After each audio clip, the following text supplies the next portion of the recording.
Houdini said, nobody wants a man to fall to his death, but they want to be there when it happens. There's one kind of magic that puts the magician in danger, or appears to. This is the story of how dangerous magic has been defined by one man's legacy for more than 100 years.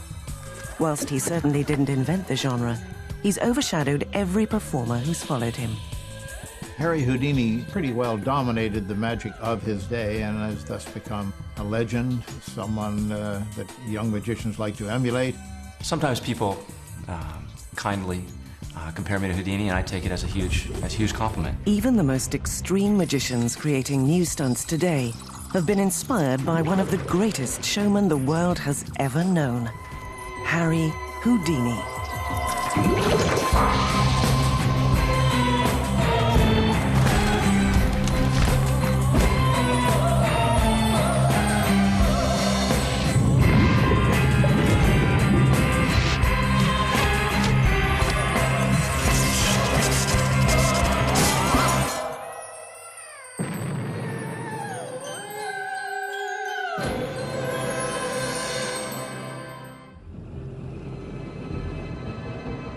I have almost died. Legitimately, death, game over. Upstairs doing card tricks for Elvis. About a half a dozen times. Robert Gallup. He's bonkers. Probably the greatest influence in my life has been Houdini. If Houdini were alive today, what would he do? To escape from handcuffs. He'd escaped from mailbags before. He's a big escaper of jail cells. Big fan of aircrafts. Aircraft's hardly been off the ground. He was already thinking, what can I do with a plane? And it came to me. Aircrafts, handcuffs, mailbag, jail cells. Now this would be cool. This is something Houdini would do. I go, yeah. Robert Gallup is one of the current generation of extreme escapologists. In 1996, inspired by his hero, Gallup created Death Dive. Pushed out of the back of this aeroplane over the Mojave Desert, he had seconds to escape before drilling a hole in the ground.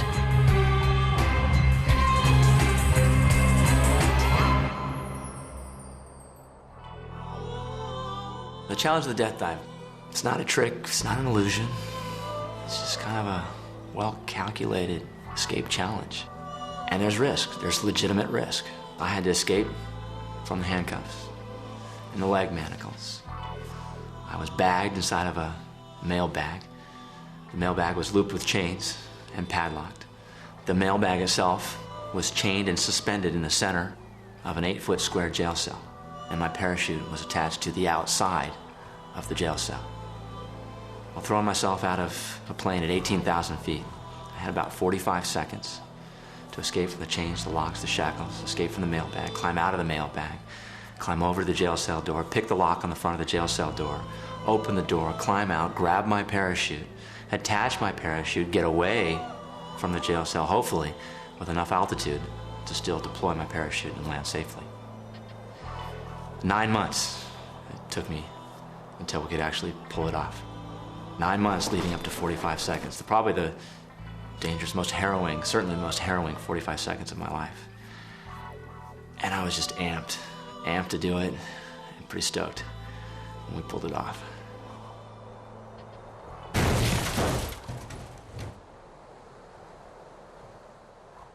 Gallup has made a career out of thrilling and amazing audiences, narrowly appearing to avoid death in the most perilous of circumstances. Few performers can aspire to his degree of daredevilry. Why does a magician knowingly put themselves in danger? Partly for the same reason, I think, that people in other areas put themselves in danger. A racing driver puts himself in danger. A horse rider puts themselves in danger because they themselves get a kind of buzz out of it and a kind of thrill from it. I think with a magician there's one other level, though. The ancient shaman claimed a kind of power by virtue of taking risks. He will perhaps enter some kind of trance-like state in the middle of winter in the cold, or be buried alive. They then return to the tribe with the power that risk confers upon them. Escapology traces its origins to these ancient religious trials. Street performers learnt the shaman's tricks of the trade. The allied arts, acts which involve beds of nails, swords being placed through your body, seems to have been part of a general movement to take religious ceremonies from one tradition, transplant them into another tradition, and turn them into entertainment, and often actually quite cheap entertainment. This fellow would puncture himself with 1 skewer for 1 cent, 2 skewers for 2 cents, 3 cents for 3 skewers. It could only cost you 3 cents because he only had 3 skewers. And these are the things that you see in the East that cause you to wonder. The origin of all this material comes, for the most part, from the Eastern cultures. This is it, this is the one, you've read about it, you heard about it, now you got to see it live. It's the world's greatest gathering of human curiosities. In India, the Jadduwala, the street performers, are still doing many of the things that I do on the stage here, and they have been doing it for hundreds of years. I wanted to see Twistina, I wanted to see the Human Blockhead, the Sword Swallower, the Fire Eater, Little Jimmy, and all the other great acts and attractions. So do yourself a favor, get yourself a ticket, and come on the inside. It's showtime at the Sideshow. When you look at people like the Fire Kings and the Sword Swallowers, you're seeing what you're assuming to be actual danger, but these people inevitably have their own tricks of the trade, which come quite close to the tricks of the performing magician. Oh, come on. You never know when the throat is going to seize up on you.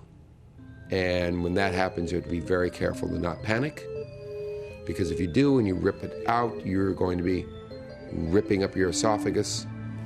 And the most minor of injuries you could do there is just get abrasion, scratches. The worst thing that could happen is that you're actually going to get a laceration that's going to cause hemorrhaging, and you'll probably be dead in about 10 minutes. Or that's assuming it goes down the throat. If you are not aligned properly, you can actually puncture the esophagus, and then it's about 5 minutes before you die.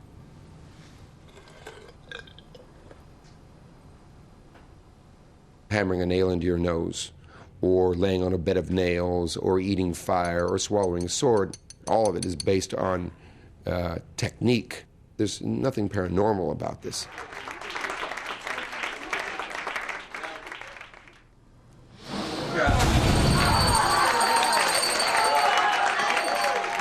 In the 2nd century BC in Sicily, there was a slaves' uprising, and their leader, called Eunice, was a great orator and inspired them through his speeches, but also by the fact that as he spoke, he breathed fire.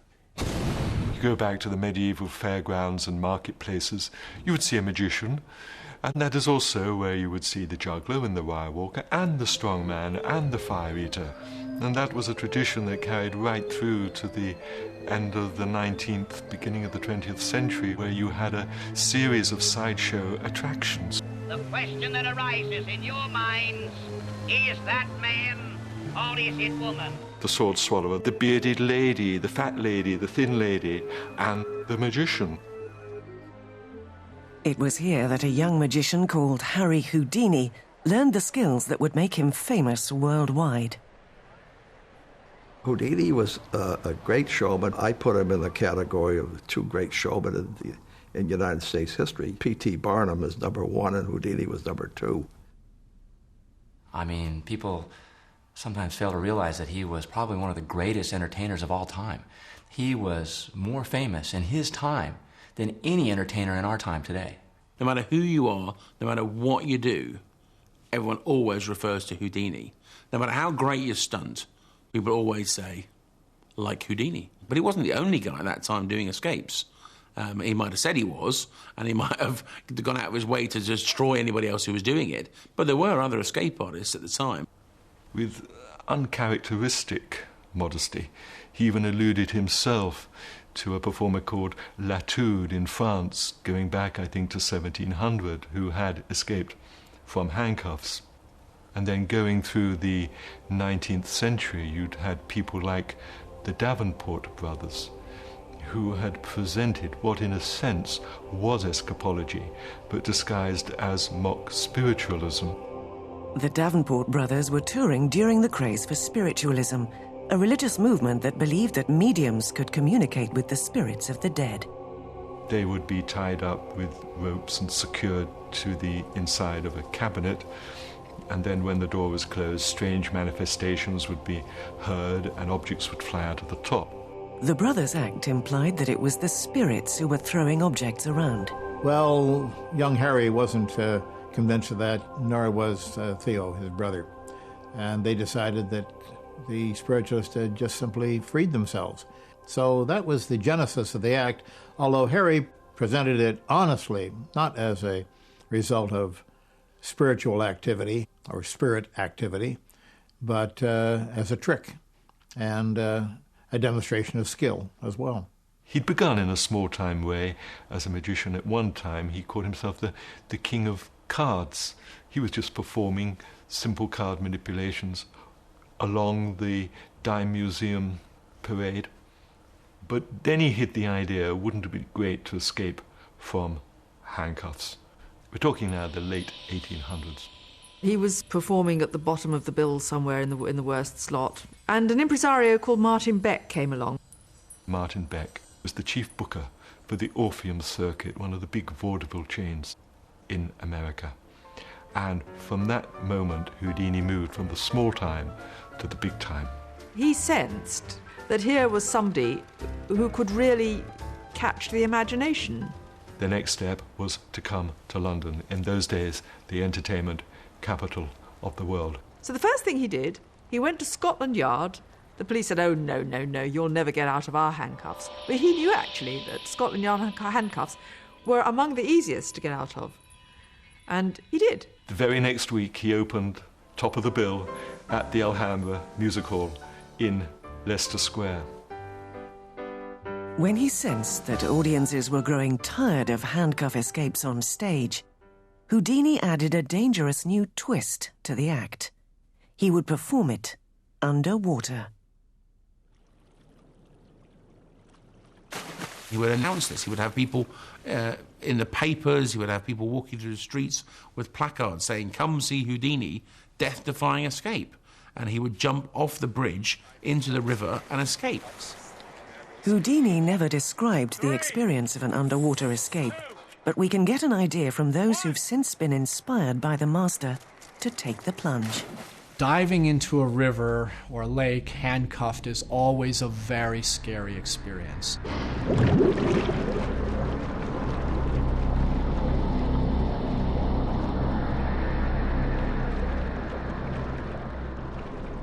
Today you can't do it. Today you just get arrested for trying.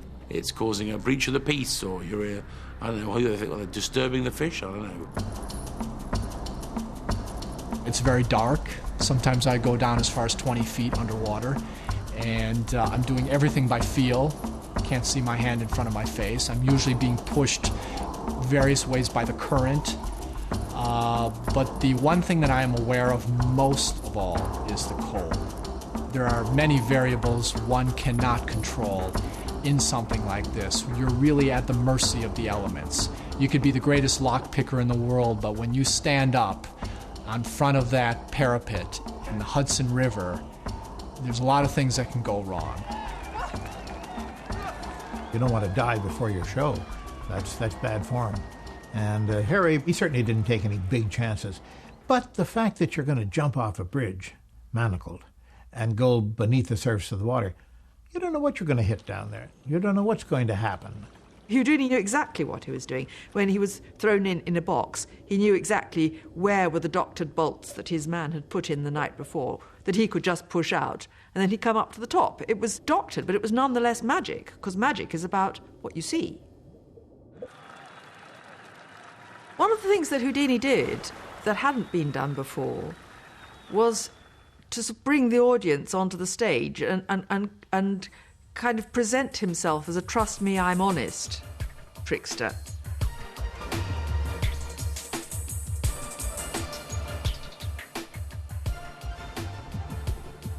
They played Pomp and Circumstance, of all things, and Houdini came marching out on stage, rolling up his sleeves, and he said in a rather squeaky voice, "I'm Harry Houdini, and I can beat any man in the house." People would bring their handcuffs, and Houdini would escape from them immediately, so that it became a sort of joint act. They were trying to outwit him, so that was a very clever thing to do. He knew handcuffs was a cinch, and if they came on stage with something that wasn't quite standard, he knew how to get around that too.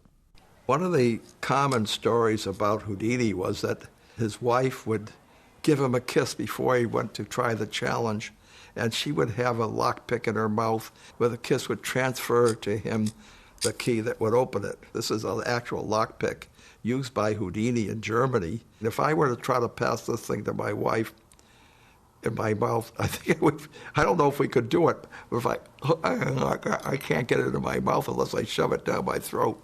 Way too big. But that was fiction.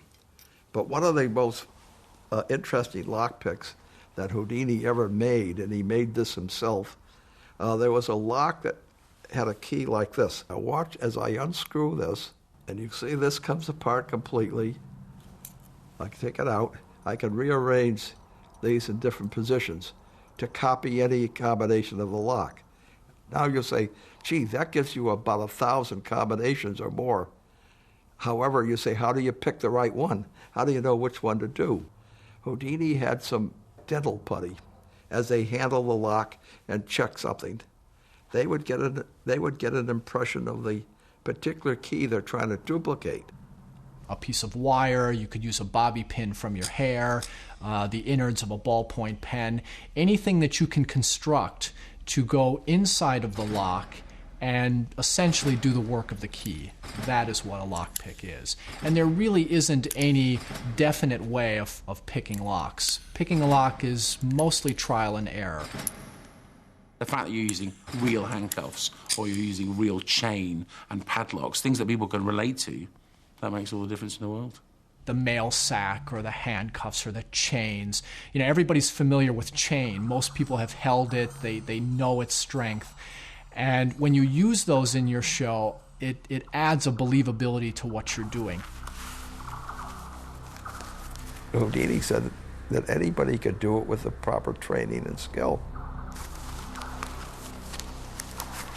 A quick example.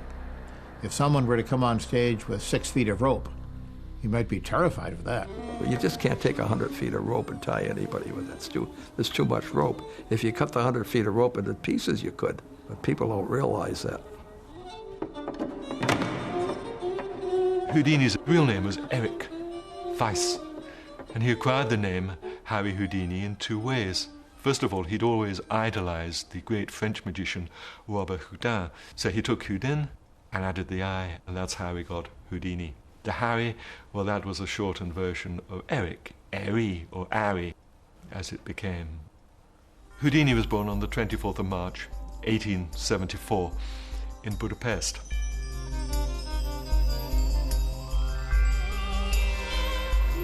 He came over in his mother's arms, one of the wave of immigrants coming from Europe into New America at that time, which I think is especially significant because so much of his act was a metaphor for the release of these people from persecuted conditions into the freedom of the new world.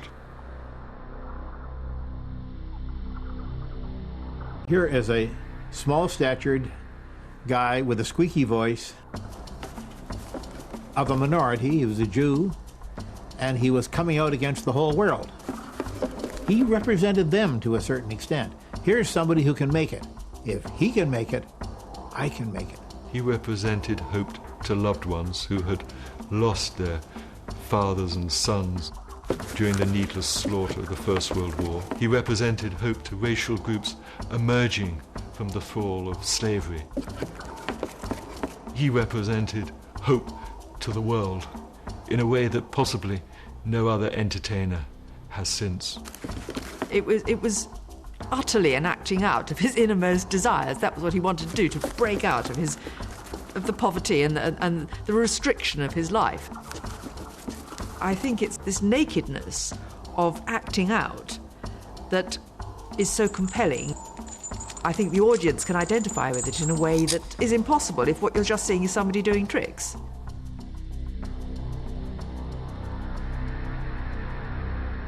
Where he made his huge hits was in the most authoritarian bits of Europe. It was in Germany and Russia. In Russia, he made a particular sensation by breaking out of the locked van in which prisoners were transported to Siberia. From the point of view of the people, this was absolutely extraordinary, and so he became a great folk hero. Houdini's act was really as much about psychology as it was about actual tricks. The real trick was what went on in the audience's head. He was acting out everybody's innermost desires. If Houdini's act played on the fears and desires of his audience, in his personal life, the idea that drove him to distraction was the thought of losing his mother. He was completely mother-fixated. I mean, he did marry, he never had children, but there's no doubt that the big love of his life was his mother. So when she died, he was completely devastated. And from then onwards, his act turns into a series of effective suicide attempts. I don't think there was ever much of a danger that he actually would die. But when, he was suspended high over a street in a straitjacket, I think a lot of the power lay in the fact that it was a real expression of what Houdini then felt. Houdini had an unerring ability to spot the popular appeal of a new idea. He was in Canada and being shown around a mental institution by a doctor friend when he saw one of the inmates trying to struggle free of a regulation straitjacket. He thought to himself, wow, that's great. An escape from a jacket like that should cause a lot of attention. He had an eye for that sort of thing, and he knew that it would be very popular. And he was able to take one home from the institution and gradually devised a way of being able to release himself from such restraint. He would throw himself around the stage. He would be leaping around and there'd be sweat pouring him off him, and he would be grunting and groaning and rolling all over the stage. Now, a lot of people have asked the question, how do you escape from a straitjacket? A lot of people suggest that Houdini could dislocate both his shoulders. I don't suppose it was that necessary. Houdini was an extremely fit, extremely agile person and worked really long and hard at making it look hard and difficult. There's no point in doing the escape if you do it in 30 seconds. If you just throw off a straitjacket and go, ta-da, I'm out, it just means, well, it wasn't that impressive in the first place. One thing that he often did was create these escapes purely as publicity stunts for his live touring show. Houdini would hang upside down from a building in a straitjacket, and it'd just be a sea of hats looking up at him and watching, and they'd be enthralled because he would capture their imagination, capture that death wish, capture that challenge of life. It's a tribute to the enduring appeal of these escapes pioneered by Houdini that they've been performed ever since in almost exactly the same way, leaving individual performers like Alan Allen simply to add their own touches. A few worrying thoughts must have flashed through Alan's mind as he was being checked. I was doing exactly what Houdini did, but I devised an idea to have the escape from a burning rope and a burning straitjacket. I stopped doing the straitjacket because my hands used to come up over my head and it used to mess my hair up. So I thought, I'll do it just from handcuffs and chains, and I won't have to do my hair as often. He was hoisted aloft and began to loosen his bonds. If you can suggest fear, you get the oohs and ahs from an audience when you do certain things. Like, I can say it now because I'm no longer doing it, but as I'm climbing up the rope, apparently finished, I reach and I fall down, and fire flies all over the place, and it brings a gasp from the audience. But I'm still attached. 30 seconds to go, he really was out of his chains. To see me in this apparently helpless position or situation, they empathize Even the gathered press who had come to see him fall were relieved. People have emotions, and the worst thing you can do is keep them emotions and feelings pent up. There must be opportunities given to them to release the emotions. And the marvelous thing about it is they are grateful to whoever they feel has released these emotions. Today, there is an added danger, and this will shortly be seen. While I was in New York, at Madison Square Garden, I got a phone call from Mary Chipperfield. He says, my dad, Jimmy Chipperfield, has a terrific idea. I said, what's that? He says, you do your escape from the burning rope while hanging over a cage of lions. It's alight, and up he goes. Now, release the lions. And the lions come in and they walk around, and of course there's a murmur goes through the crowd. I don't know quite what they're thinking. You know, they're thinking, well, wow, he might survive the fall onto his head, but then he'll be eaten by the lions. I mean, it's like kind of a bit overkill, really. 40 seconds. We advertise death-defying, suggesting that at any moment during that performance I can be killed or injured. And it says underneath, for 3 weeks only, twice daily. 2 minutes and 35 seconds. 2 minutes and 36 seconds, and he's down. It sounds a bit cold-blooded than that, but the truth of the matter is that is theatre. And regrettably, there's not a lot of that about today. No one knew better how to exploit audience suspense than Houdini. When he presented his famous milk can escape, he devised a way to get the theatre audience to rehearse the experience alongside him, so they'd know exactly what he was going through. He would say, at the moment that my head goes beneath the water, if you will, take a deep breath, all you people in the audience, and hold your breath as long as you possibly can. And you'd see people, I'm sure, sitting in the audience.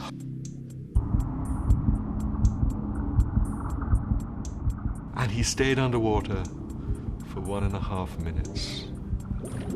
Everybody else was gasping for breath after 15, 20, 25 seconds.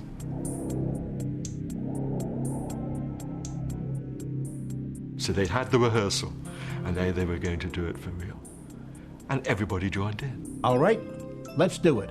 And take a breath and go down, and they would say to themselves, wow, he just did it as long as I did it, and longer. And now, suddenly, he just took a quick gulp of air, and then he went back inside.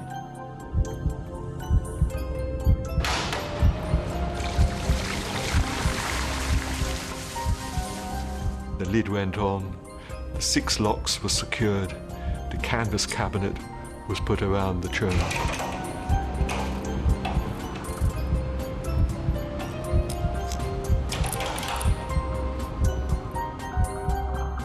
All the while, there he was in the milk churn. They were blasting out through the auditorium, asleep in the deep. It became a very visceral experience for everybody sitting there watching. And there they sat. I mean, just watching a curtain. Can you imagine? Sitting there watching a curtain while the music played, getting more and more and more terrified that the chap was actually going to die. Of course, you could hear the gasps of relief in the auditorium as people ran out of air, and the clock ticked away 1 minute. 2 minutes. Where was Houdini? And of course, they'd all let out that breath and realized, wow, I would now be drowning. 3 minutes. 3 minutes, 1 second. And he came through the curtain, a bedraggled wreck of a man, exhausted, having gone through the superhuman endurance test.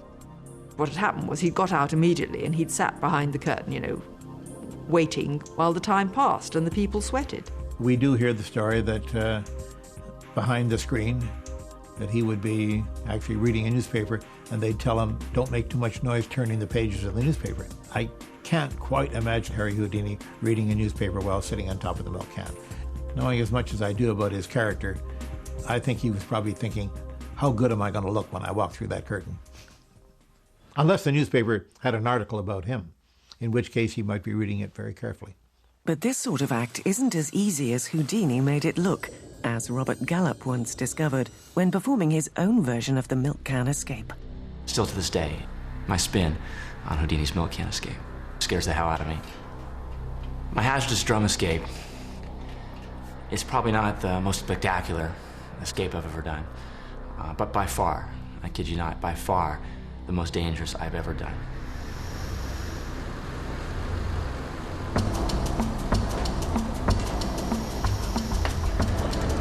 Stop, plug! The only time I've ever freaked out was inside of these steel drums. I started doing the escape sequence, and I know what I have to do in what order, and all of a sudden, for some stupid reason, I went out of sequence.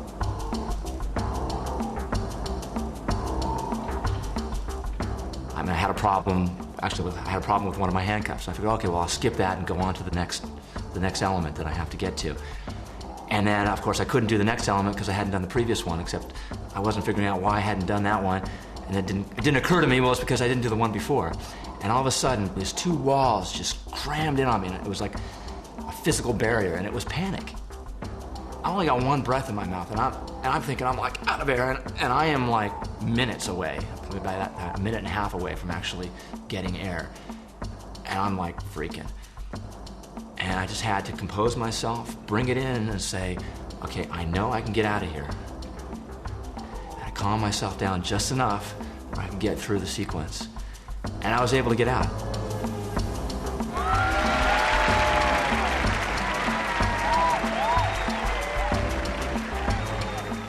But it freaked me out. I wouldn't do that escape for several months after that. It was in my live show, and I said, that's out of the show, man. It's just too freaky. And finally, I got back into it, and I've done it several times since. But still, to this day, it is the scariest thing I've ever done.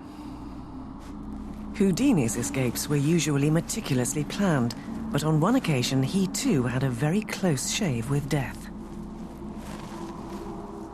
He nearly did come unstuck once when he had himself buried alive in earth. Literally underground, 6 feet underground, with no protection.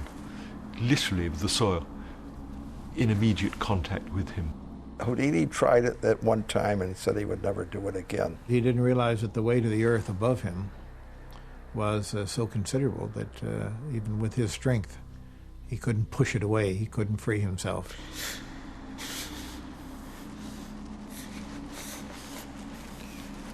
He got earth in his mouth. He wasn't able to scream out.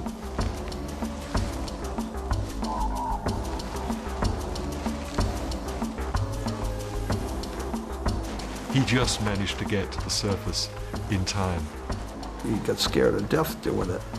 I think he decided that that was too dangerous to do, to be buried that way. The primal fear of being buried alive had a strong grip over the human imagination in the 19th century, when it was commonly believed that many victims were accidentally buried alive every year. Victorians were completely obsessed with the idea. Special devices were made that you could ring a bell to indicate that you were alive in your coffin if you were buried, and sold en masse to people. It just keys into so many natural fears. It's a great appeal to the audience. The idea of being trapped in the coffin after death, that to wake up and find yourself in the coffin is the ultimate primal fear, I think, that people want to know, if I'm dead, I'm really dead. So when Houdini and people like that came along and said a buried alive escape, it really caught people's imaginations. I believe at that time, when he was considering doing the buried alive stunt, that there had been several examples of people being interred actually alive before embalming was insisted upon by the authorities. And I'm sure that that was part of the impetus for him doing a stunt like this. The truth is, it's a really, really dangerous trick. As Alan Allen discovered when he attempted his own premature burial in 1949, this is one escape that's all too easy to underestimate. And attempt an escape from the one thing Houdini said made escape impossible, the grave. No box, my hands were tied. I was put in this grave, which I incidentally had to dig myself. grave is filled in. I could hear the talking slowly being muffled as more and more earth came in, and then it went quite silent. 6 feet and half a ton of earth, its weight increased by the dampness, are between escape man Allen and the cool November air. As I'm starting to claw through, I hear clump, clump, bump, bump. My agent at the time was overly enthusiastic, and they stamped the earth down to make a neat and tidy package. And it crushed me. And luckily I had a safety line, a string that I was to pull. Dig him out is the order, and the shovels begin to fly again. They got to work fast to avert disaster. 2 feet down, bare hands have to take over, for the shovels may hurt the man whose escape bid went wrong.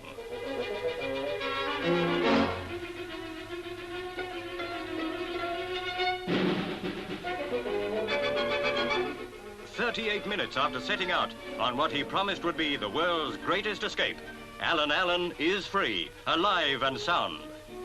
But only just. Things go wrong. Things go wrong all the time.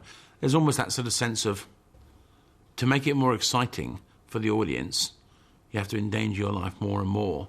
And you get to the point where you go, what's the balance here?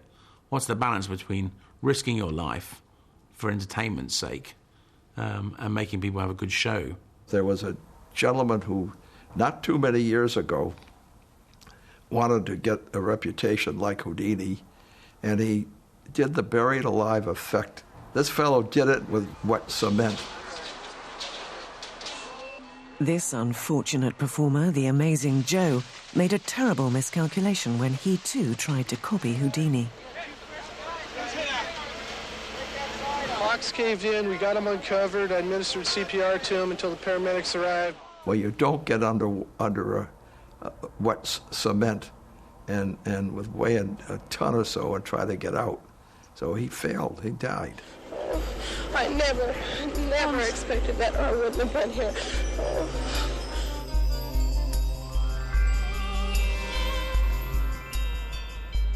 The contemporary performer who most looms large in any discussion of feats of danger allied to magic must be David Blaine. David Blaine has also been hugely influenced by Houdini, although he presents his performances as feats of endurance rather than escapes. Well, I suppose he started with being buried alive, although, of course, Houdini wasn't buried alive in full view where everyone could see him. He then did the trapped in a block of ice, maybe. Blaine's Frozen in Time performance shows Houdini's influence most clearly. For years, Houdini tried to create an escape from a block of ice, but only ever managed to achieve the effect on film. As well as being a master magician, escapologist, and everything else that Houdini claimed to do, he also made movies, most of them really bad. I mean, really bad movies. And one of the movies he made was called The Man from Beyond, which was basically a ship carving its way through the Antarctic, comes across a piece of ice, and in the iceberg is buried a man, a caveman, which turns out to be Houdini. The ice melts, and lo and behold, Houdini comes back to life and is able to do all sorts of amazing things, and so on.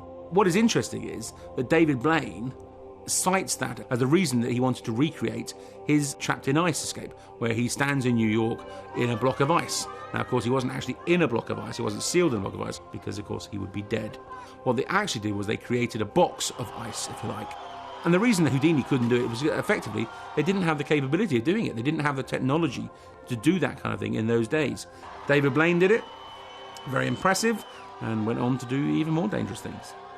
But when David Blaine presented his Above the Below event in London in 2003, he was tapping into one old endurance tradition that never interested Houdini. He's so far attracted a mixture of fascination, derision, and some outright hostility. But why are so many people so interested in the spectacle of the man in the plastic box? There have been starving man attractions in fairgrounds going back many years. Here's a man who's going not only thin on top, but thin as a wafer all round. In fact, Wafer's his name, Jack Wafer to be exact. He's been fasting for 76 days. Cigarettes and soda water, that's all he's allowed as he tots up the days in his little glass room. As the weeks mount up, so do the empties. He only moves when they sweep him out. David Blaine comes to London, where he says he's going to stand in a box and not eat anything, be cut off from the world. He doesn't want to be classified any longer as just a magician. He wants to be more than that. It's not a magic trick anymore. It's become an act of will, a sort of the old-fashioned shaman, or the sort of the guru, that kind of thing. It's almost like a mystical power. I think there's no doubt about the notion that he's perfectly aware that he's touching on certain kinds of religious imagery. When your body really depletes everything, when you rip through all your fat stores and muscle tissue that you need, you begin to get hungry again. The hunger comes back, and it's your body's way of warning you that you're in danger.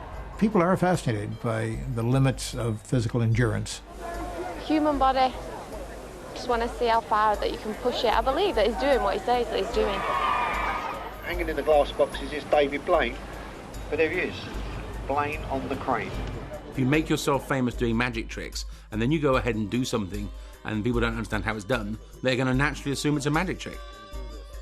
As a magician, there are things which say to me, is there more to this than just the outward appearance of what David Blaine is claiming to do? How did you do that? Turn it. Oh my God. Endurance stunts are like professional wrestling. They've got certain tricks that go along with them. One of the news companies said to me, they said, what do you think? What do you think the solution is? And I made a joke. I said, well, perhaps the glass is made of sugar glass and he's licking it. And the next day it was in the paper. When we get to 30 days, at that point I think everybody won't debate, they won't be skeptical anymore. There's too many skeptics out there that don't appreciate what he's doing for, in the art world, not alone in the magic world. But there is one deadly trick that has never been attempted by Blaine or Houdini. A trick so dangerous that Houdini was begged not to do it. The one truly dangerous feat in magic which Houdini never performed was the bullet catching. Recent research proved that so far 8 people have been killed performing the effect. 2 people have been killed who've been in attendance upon it, assistants on stage, and another 11 people have been injured. And of course the most famous death concerning the bullet catch is Chung Ling Soo, probably the most famous magician of all who died from the bullet catch. Chung Ling Soo was a friend of Houdini's, who did nothing else from the dangerous magic repertoire, but who did perform the bullet catch as the grand finale of his show. His great trick was that he wasn't Chinese at all. William Ellsworth Robinson Campbell was born in New York in 1861. He had a difficult career at the beginning. Flash forward to the year 1900. At the time, there was a magician from China named Ching Ling Fu, a great success. Robinson simply adopted what Ching Ling Fu was doing and became Chung Ling Soo. His famous trick, catching the bullets, was the most daring and spectacular illusion on the horse. 6 nights a week, often twice nightly and at matinees as well, the marvelous Chinese conjurer juggled with death. Death literally served up on a china plate. 2 guns would be loaded by the audience. 2 marked bullets would be put in 2 different rifles. Both rifles would be trained on Chung Ling Soo. He would hold a plate in front of him. Both guns would report, he would recoil, and the plate would hold the bullets. That was the act.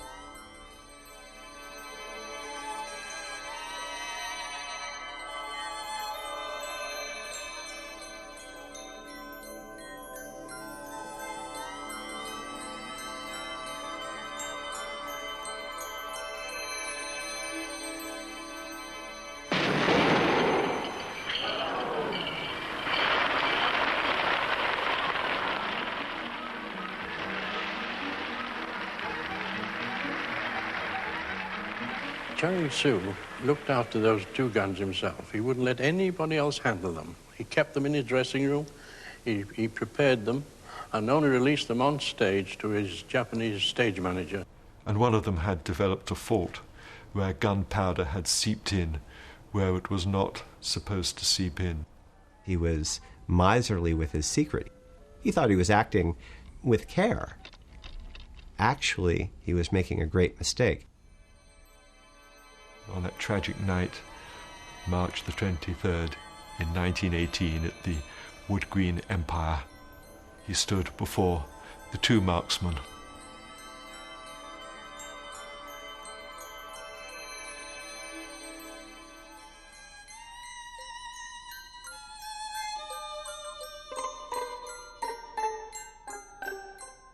The stage manager lowers his saber.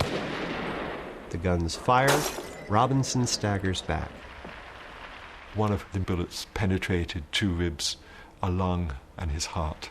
Jack Grossman was one of the 2 men in the firing squad on that fateful night. Quite a lot of people went out to the theatre really didn't know what had happened. They didn't realise he'd been shot and killed. They thought it was the end of the performance, and quite a queer way of ending it. Months afterward, the guns had been examined by a gunsmith. They brought in a death. His death was brought on by misadventure. Despite its terrible track record, the bullet catch is such an exciting piece of entertainment that it goes on being performed today. 2 modern magicians have devised their own version of the bullet catch that appears to double the risk. We're going to move a bullet from this side of the stage to that side of the stage, and another bullet from that side of the stage to this side of the stage without crossing that line. So we do the bullet catch, the most dangerous trick that's ever been done in show business. People have died doing it. We do it better, and we're not going to get hurt. And what initials are you writing there? M-Y-L. M-Y-L, which stands for? Mike Young Leal. Mike Young Leal. Leal? Yeah. And what did you write there, Brett? B-A-S. Which stands for? Brett Aaron Simon. Brett Aaron Simon. I'm going to put this bullet on my hand here. I want to get a shot. You see your initials there? I want you to get a shot of Mike's bullet and a shot of Brett's bullet over there. Got those close-ups? Rotate it there a little bit. When Penn and Teller do it, I know the modus operandi, and I know these 2 guys very thoroughly. They're not in any danger whatsoever. But, boy, it's clever. And watch these bullets. We will not cross the line. We have real guns on stage and real bullets, and real police officers have checked it out. And we weren't allowed to do it in England because no one could find anything fake we were doing. But there is nobody that's so ignorant as to think we're not doing a trick. So it's the next round fired. You see that? Teller will do the same. Brett, and I know that most of the magicians out there have no idea how it's done. And I'm not talking.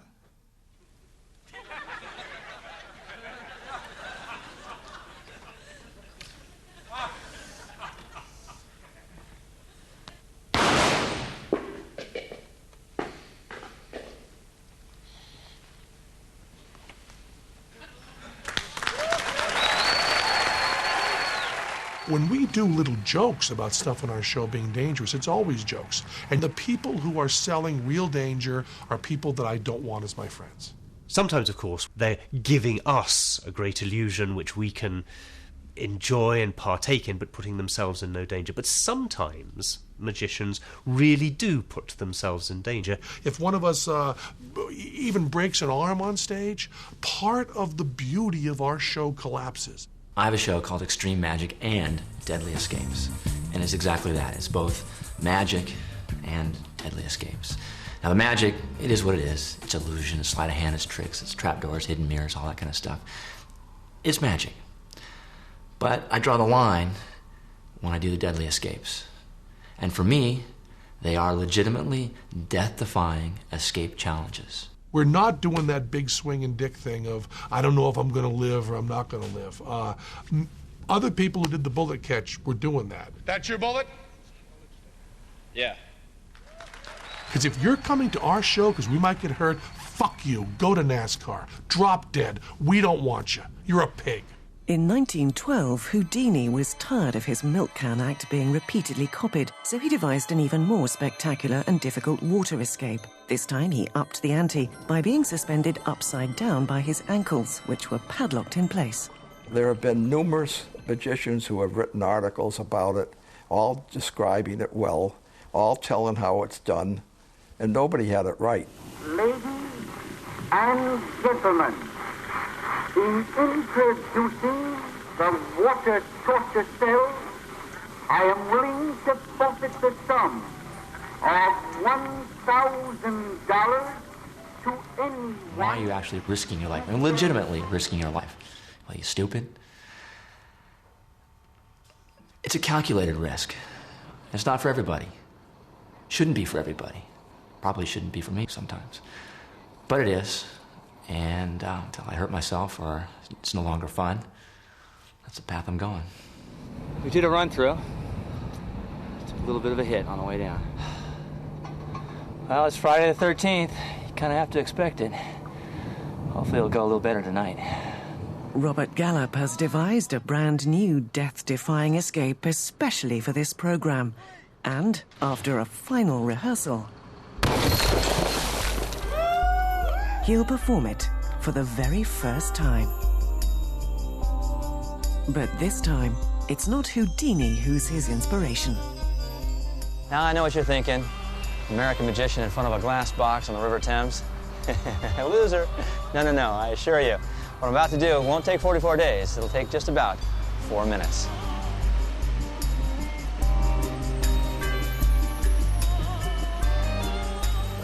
Now we're going to show you what's going to happen when that box actually reaches its apex, 30 meters above the ground.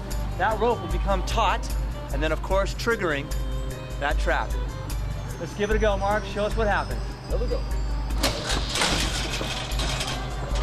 Now, the crane is actually going to lift me almost 30 meters above the ground. When it reaches its apex, this trigger line will be pulled tight. At that point, if I'm not out and secured, I will fall when the trap door opens.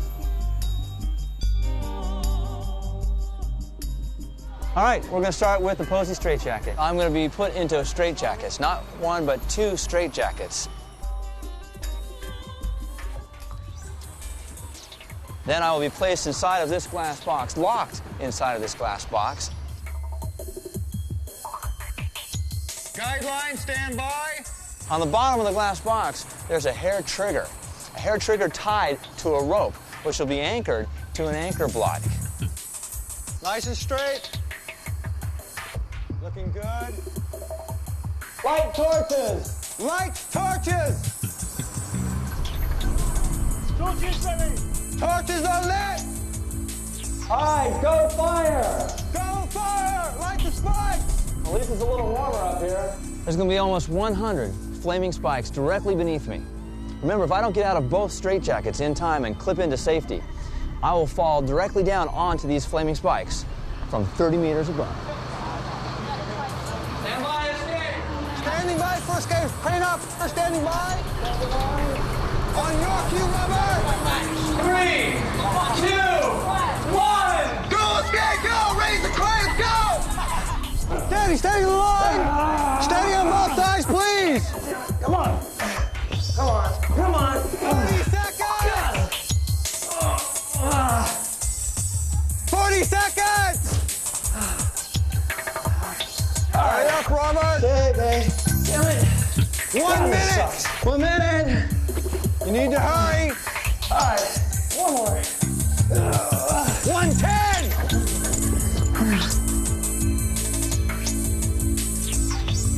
You need to hurry, Robert. I can do this.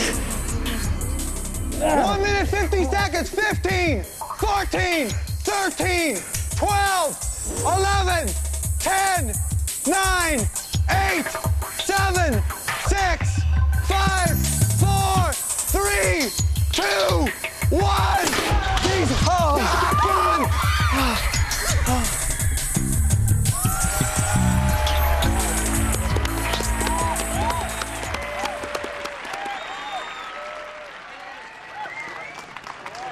David Blaine, eat my shorts! I guess there's 2 ways to be a dangerous magician. Create the illusion that it is actually very dangerous. Or be one whacked out guy and just go for it.